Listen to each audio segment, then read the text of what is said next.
Hallelujah. हम एक साथ प्रभु यीशु की स्तुति और आराधना करेंगे।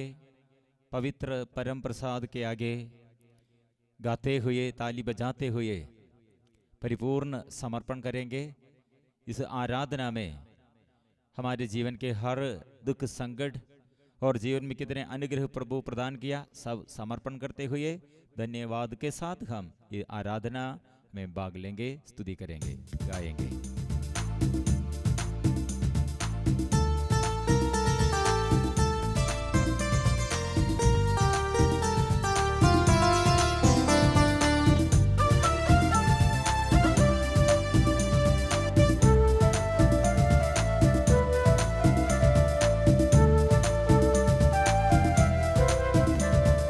पिता परमेश्वर की आराधना, पिता परमेश्वर की आराधना, पिता परमेश्वर की आराधना, पिता परमेश्वर की आराधना, पिता परमेश्वर की आराधना, पिता परमेश्वर की आराधना, पिता परमेश्वर की आराधना, पिता परमेश्वर की आराधना।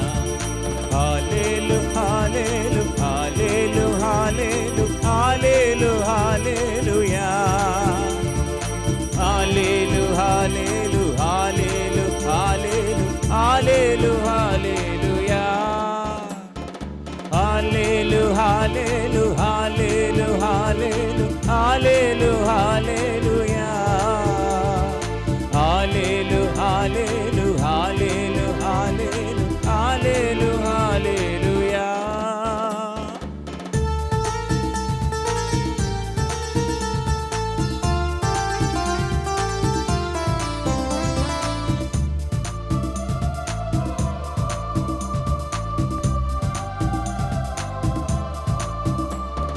यीशु मसीह की आराधना, यीशु मसीह की आराधना, यीशु मसीह की आराधना, यीशु मसीह की आराधना, यीशु मसीह की आराधना, यीशु मसीह की आराधना, यीशु मसीह की आराधना, यीशु मसीह की आराधना, यीशु मसीह की आराधना, यीशु मसीह की आराधना, यीशु मसीह की आराधना, यीशु मसीह की आराधना। हालेलु हालेलु हालेलु हालेलु हालेलु हालेलुया, हालेलु हालेलु हालेलु हालेलु हालेलु हालेलुया, हालेलु हालेलु हालेलु हालेलु हालेलु हालेलुया, हालेलु हालेलु हालेलु हालेलु हालेलु हालेलुया।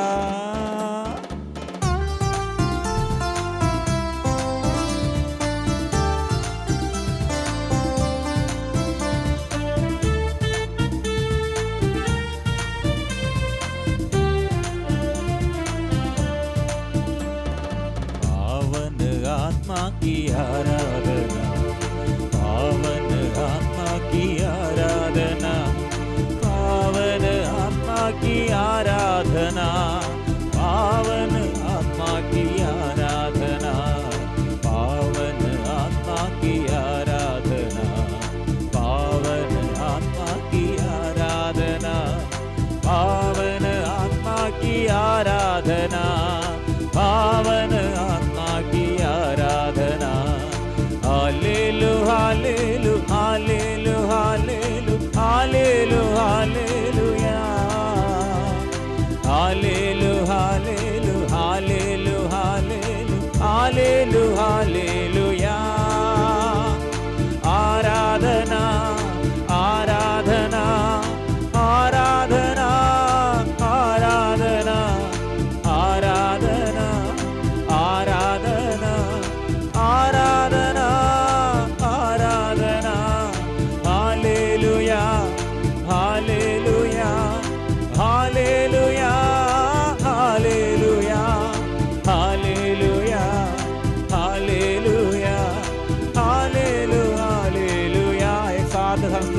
कीजिए। Hallelujah hallelujah. प्रभु स्पर्श कीजिए, शुद्ध कीजिए।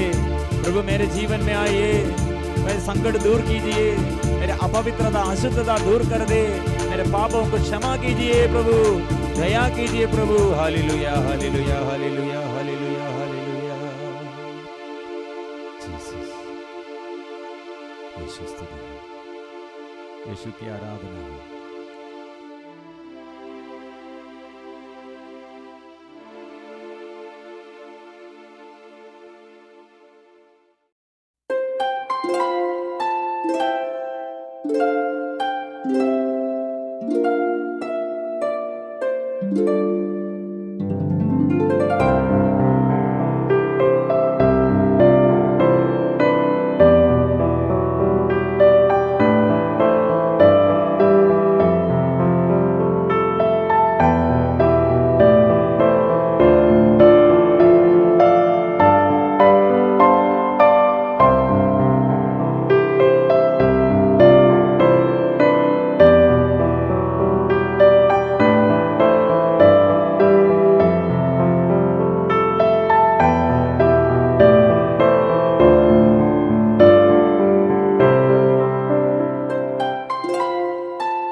क्रिस्त में मेरे प्यारे भाइयों और बहनों, आप सबों को प्रभु यीशु के सामर्थ्यवान नाम में जय यीशु।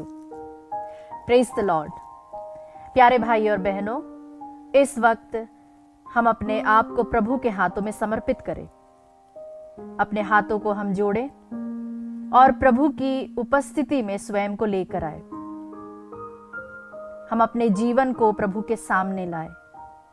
हम जब अभी 40 की अवधि में हैं, इस वक्त हम प्रभु से विशेष कृपा मांगे कि प्रभु हमें अपने प्रेम से भरे। प्रभु हमें अपने आत्मिक भवन के निर्माण के लिए हमारी सहायता करे। प्रभु जो एकमात्र उद्धार करता है, इस पूरे कायनात का परमेश्वर है, हम उसे और नजदीकी से जानने पाए। हम प्रभु से कहे, हे प्रभु, आज तू हमारी मदद कर। जब हम प्रभु के वचन को सुनेंगे, उसे समझेंगे, प्रभु हमें यह कृपा दे कि हम उस उदाहरण के द्वारा और जो वचन हमें सुनाया जा रहा है उसके द्वारा प्रभु हमारे जीवन में कार्यान्वित हो सके। जो कोई भी श्रोताएं हैं, जो कोई भी इस वीडियो को देखने वाले हैं, प्यारे प्रभु, आप हर एक पर अपनी दया दृष्टि रखिए। उनके परिवारों को आप आशीषित कीजिए। प्यारे प्रभु, यह सिर्फ एक देखने या सुनने मात्र के लिए ना हो, परंतु हर एक सुनने वाले और हर एक जो इस टॉक को अटेंड कर रहे हैं, वे लोग प्रभु के सामर्थ्य को अपने जीवन में जीवित रूप से देखने पाए। यह प्रार्थना हम मांगते हैं प्रभु यीशु के मीठे नाम से, आमीन। Praise the Lord. प्यारे मित्रों, बाइबल में हमें पता चलता है कि ईश्वर ने इब्राहिम से कहा था कि मैं तुझे एक वंश दूंगा और यह वंश गुलामी में जाएगा। बहुत सारे इजरायली लोग जो गुलामी में जाएंगे, मैं उन्हें छुड़ाऊंगा। बाइबल हमें ऐसा बताती है कि जब ऐसा समय आया तब मूसा को इजरायलियों के पास भेजा गया। मूसा उनको गुलामी से निकाल कर लाया। और बड़ी अद्भुत बात यह है कि जो प्रतिज्ञा ईश्वर ने इब्राहिम से की, उसे मूसा और तत्पश्चात योशुआ ने उसे पूरा किया, क्योंकि योशुआ ने इजरायली लोगों को प्रतिज्ञा देश में लेकर गया।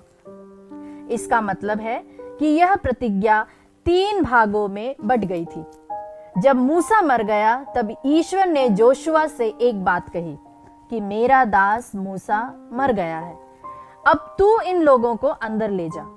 और जब वे अंदर जाने वाले ही थे, तब जोशुआ ने उनसे कहा, कि पहले तुम 2 लोग अंदर जाओ और वहां का भेद जान कर आओ। वहां पर क्या है, वहां के हालात क्या है, वहां के लोग कैसे हैं, वगैरह वगैरह। और जब वहां पर 2 भेदियों को भेजा गया, तब उन्होंने आश्रय लेने के लिए एक वेश्या के घर में पनाह ली। यह वेश्या अपने घर से त्यागी गई थी, एक परित्यक्त थी। वह अलग थलग रहती थी। यरीको नगर के दीवार से लगा हुआ इसका घर था, क्योंकि कहीं ना कहीं लोगों ने उसे रिजेक्ट किया था और लोगों ने उसे नगर के मुख्य स्थान पर कोई जगह नहीं दी थी। और जब भेदी इजरायली इस वेश्या के घर शरण लेने आए, कहीं ना कहीं से राजा को इस भेद के बारे में पता चल गया कि इजरायलियों के गुप्तचर इस वेश्या के घर ठहरे हुए थे। पर जब राहब वेश्या से पूछा गया तो उसने उन्हें गुमराह कर दिया और उसने यह कहा कि यहाँ पर कई लोग आते जाते हैं और उनमें से कौन थे वह उसे नहीं पता।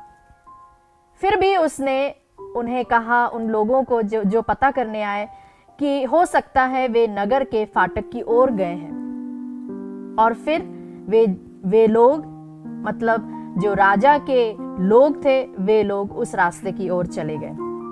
प्यारे विश्वासियों, क्या आप जानते हैं कि जब ईश्वर को हमारे विश्वास को बढ़ाना था और ईश्वर को विश्वास के विषय में हमें कुछ सिखाना था, तब उसने किसका उदाहरण दिया?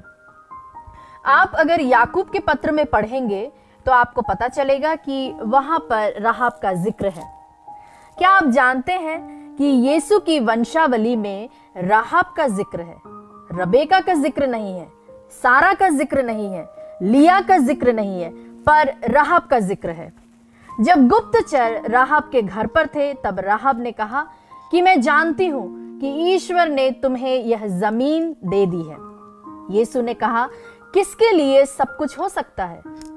प्रभु ने कहा, जब तुम प्रार्थना करो तो विश्वास करो कि तुम्हें वह मिल गया है और तुम्हारे लिए हो जाएगा। आप जानते हैं किसके लिए हो जाएगा? जिसका विश्वास है कि उसके लिए हो जाएगा। लेकिन मैं आपको बताना चाहती हूं कि विश्वास अगर कार्य पैदा ना करे तो वचन हमें बताता है कि वह विश्वास मरा हुआ है। जबकि हम देखते हैं ये बहन ने विश्वास किया कि प्रभु ने यह जमीन इजरायलियों को दे दी है, तो राहब ने अपने विश्वास को कार्यों में कैसे दिखाया? उसने इन इजरायलियों को पनाह देकर, जब राहब ने उनसे कहा कि तुम आकर मेरे घर रहो, तब उसने अपने विश्वास को अपने कार्यों में प्रकट किया। प्यारे मित्रों, हम देखते हैं राहब के इस महान विश्वास को। राहब ने ऐसा तो नहीं कहा कि यह जमीन तुम्हें मिलने वाली है या प्रभु तुम्हारे हाथ में देगा, पर उसने कहा कि तुम्हें ऑलरेडी यह जमीन दे चुकी है। प्यारे मित्रों, इस 40 की अवधि में जब कलीसिया हमें उपवास और दया के कार्यों के लिए प्रोत्साहित करती है, तब हम अपने विश्वास को कैसे दर्शाते हैं? हम इस बात पर मनन करें। दूसरा गुण जो हम राहब में देखते हैं वह यह है कि वो सच्चे ईश्वर की पहचान रखती थी। हम देखते हैं कि राहब उन गुप्तचरों से कहती है कि हे इजरायलियों, यहाँ के लोग तुम्हारी जाति से बहुत डरती है, क्योंकि हमने तुम्हारे ईश्वर के बारे में बड़े बड़े कारनामे सुने हैं। तुम इजरायली ईश्वर की चुनी हुई प्रजा हो और तुम्हारे लिए ईश्वर ने लाल समुद्र को 2 भाग में बांट दिया और उस सूखी जमीन पर चलने के लिए रास्ता बनाया। उसने तुम्हारे सभी शत्रुओं को भी मात दी, और जो कोई भी तुम इजरायलियों से युद्ध करेगा उसके लिए यह महान ईश्वर लड़ाई करता है। और ऐसे महान ईश्वर जिनका साथ देता है, उनसे कौन मुठभेड़ करेगा? आपका ईश्वर स्वर्ग में और नीचे पृथ्वी पर भी ईश्वर है। प्यारे विश्वासियों, राहब एक कनानी स्त्री होते हुए भी सच्ची ईश्वर को पहचानती थी। राहाब के विश्वास पर हम फिर से गौर करें कि वह किस तरह से सच्चे ईश्वर को पहचानती थी। हम समारी स्त्री पर भी गौर कर सकते हैं। हम ना जाने कई सालों से क्रिस्तियां हैं। हम अपने जीवन पर गौर करें। जीवन के छोटे मोटे कष्टों का हम सामना किस तरह से करते हैं। क्या हमारे दिमाग में कई प्रकार के प्रश्न आते हैं कि क्या वाकई में हमारा ईश्वर सच्चा ईश्वर है, जीवित ईश्वर है? क्या वह हमारी सुनता है? क्या जाने क्या क्या ख्याल हमारे मन में आते हैं। हम इस पर मनन करें। तीसरा गुण जो हम राहाब में देखते हैं वह है कि वह अपने परिवार के लिए उद्धार का कारण बनती है। यीशु के आने तक कोई भी उद्धारकर्ता पैदा नहीं हुआ, पर मैं यहाँ उद्धार का मतलब आपको बताना चाहती हूँ कि राहाब अपने परिवार को भी बचाती है। राहाब इन जासूसों से कहती है कि तुम अपने उस ईश्वर के नाम से मुझे वादा करो कि तुम मेरे साथ साथ मेरे परिवार वालों पर भी दया करोगे, क्योंकि मैंने आप लोगों को बचाया है। उसी तरह जब तुम इस नगर पर हमला बोलोगे तब मुझे और मेरे परिवार पर भी रहम करोगे। आप हम सबको मृत्यु से बचाओगे। तब उन जासूसों ने वचन दिया कि वह अपने घर की खिड़की के बाहर लाल रस्सी लगाए और जो कोई भी उस घर के भीतर होंगे उन्हें हानि नहीं पहुंचाई जाएगी। प्यारे मित्रों, आज हम राहाब के इन तीनों गुणों पर विचार करें।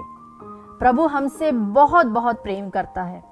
उसने हम पापियों को क्रूस मरण की योग्यता से नया जीवन दिया है। क्या हम अपनी क्रिस्तीय बुलाहट के अनुसार पवित्र आत्मा की अगुवाई में जीवन जी पा रहे हैं? क्या हम अपने और अपने परिवार वालों के लिए उद्धार का कारण बन पाए हैं?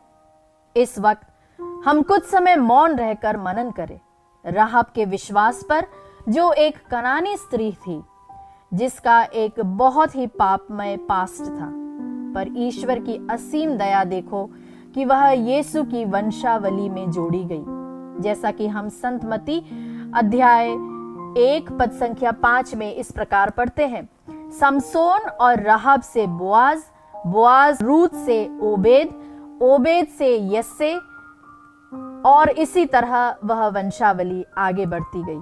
प्यारे विश्वासियों, आइए हम अपनी आंखों को बंद करें और प्रभु से कहे, हे प्रभु, मैं आपके सामने आई हूं या मैं आपके सामने आया हूं।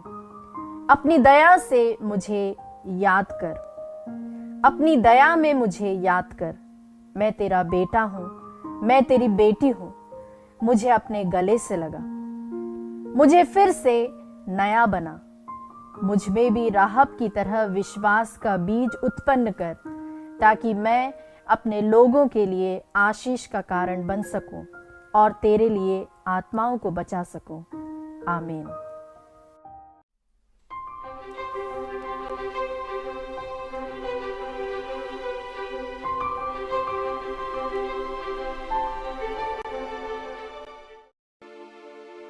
प्रभु यीशु के आगे हम फिर पुनः समर्पण हम करते हुए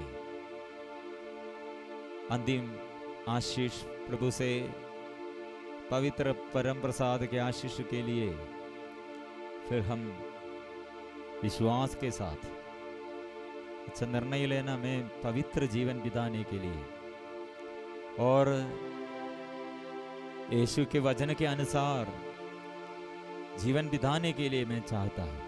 ये आग्रह के साथ निर्णय लेते हुए पाप छोड़ने का निर्णय और भलाई करने के लिए बुराई छोड़कर भलाई करने के लिए निर्णय लेते हुए हम सिर झुकाकर आराधना आराधना आराधना आराधना परिपूर्ण समर्पण करते हुए पवित्र परम प्रसाद की आराधना स्तुति महिमा हो सदा सर्वदा प्रशंसा हो। पवित्र परम प्रसाद की आराधना स्तुति महिमा हो। सदा सर्वदा प्रशंसा हो। पवित्र परम प्रसाद की आराधना स्तुति महिमा हो। सदा सर्वदा प्रशंसा हो।